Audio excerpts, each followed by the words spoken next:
আজ সকাল থেকে আমি কোনো কাজেই হাত দিইনি। দেখুন সকাল থেকে আমার মা কি শুরু করে দিয়েছে। আমার একটু উঠতে দেরি হয়েছে, সে এখানে রসুন বাছা শুরু করে দিয়েছে। এই রসুনগুলো দেশি রসুন, সে বাসা থেকে নিয়ে এসেছিল।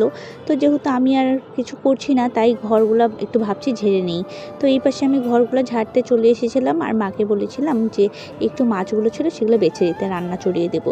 তো আমার মা বলছে আমি আজকে রান্না করছি, তুমি যাও, তুমি তোমার কাজ করো। তো আমি এখানে তাই কাপড়গুলো গুছিয়ে নিচ্ছি আর কি, এটার জন্য। আর এই পাশে তো কাপড় গোছাতে গোছাতে আমার একটা ছোট্ট পাখি চলে এসেছে আমার সাথে কাপড় গোছানোর জন্য।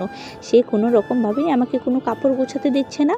তো যাই হোক, যেমন তেমন করে সব কাপড় গুছিয়েছি, ঠিক মতো রেখে ঘরটা ঝেড়ে নিচ্ছি। যেহেতু কাজের বুয়া আসবে, সে কাপড় ধুবে, তাকে আমি আজকে কাপড় ধুতে বলেছি, আর বলেছি কিছুটা পেঁয়াজ কেটে দিতে। তো সে সেই কাজগুলো করবে বলে তাই আমি ঘরগুলো একটু হালকা করে ঝাড়ে নিচ্ছি। যেহেতু আমার বাচ্চার একটু অভ্যাস খারাপ, সে কি করে বা মানে নিচে যে কোনো কিছু পড়ে থাকুক না কেন, সে মুখে তুলে নেয়। তাই ভাবি যে ওই জিনিসগুলো আমি ভালো মতো পরিষ্কার করে নেব। ভাত তো চড়িয়ে দিয়েছে আর মাছ বেছে নিচ্ছে, তাই আমি ভাবছি আমি একটু সবজিগুলো কেটে দিই, কেটে দিলে খুব তাড়াতাড়ি রান্নাটাও হয়ে যাবে। আর আমি এই পাশে কাপড় ভিজাতে চলে এসেছি। যেহেতু বুয়াদের দিয়ে কাপড় ভিজাতে একটু ভালো লাগে না, তারা শুধু ধুয়ে দেয়। তো এই পাশে না মা একদম গরম গরম মাছ ভাজা, এত মজা করে মাছটা ভেজেছে কি বলবো, অনেক মজা হয়েছিল।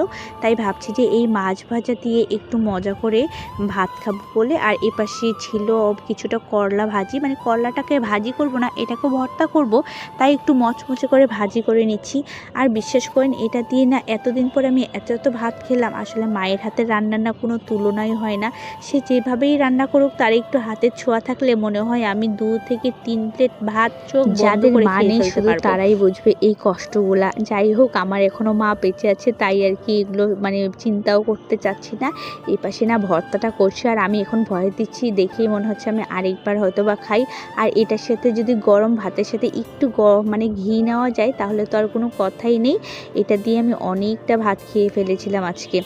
আর এই ভর্তাটা না আমি জাস্ট পাকা করলাটা দিয়ে করি, যেহেতু করলা ছিল 2 থেকে 3টা। এটা না যদি একটু পাকা করলা দিয়ে করেন, তাহলে কিন্তু অনেক মজা হয়। আর আমি এই পাশে একদম খাঁটি একটা ঘি দিয়ে দিচ্ছি গরম ভাতের সাথে।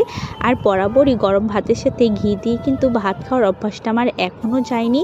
এটা কিন্তু অনেক মজা হয়। আর সাথে যদি থাকে এরকম ভর্তা আর মচমচে আলু মাছ ভাজা, তাহলে তো আর কি বলবো। যাক, আজ অনেকটা ভাত খেলাম। আর বলতে গেলে আমি 2 দিন ধরে এত পরিমাণে খাওয়া দাওয়া করছি যে এখন মনে হচ্ছে আমার মোটা হতে আর বেশিক্ষণ সময়ই লাগবে না। যাই হোক, সকাল সকাল যেহেতু এই ইদানিং ভাত খাওয়া হয় না, আজ অনেক দিন পর সকালে ভাত খেলাম। আজ তাহলে এ পর্যন্তই। সবাই ভালো থাকবেন, সুস্থ থাকবেন। আল্লাহ।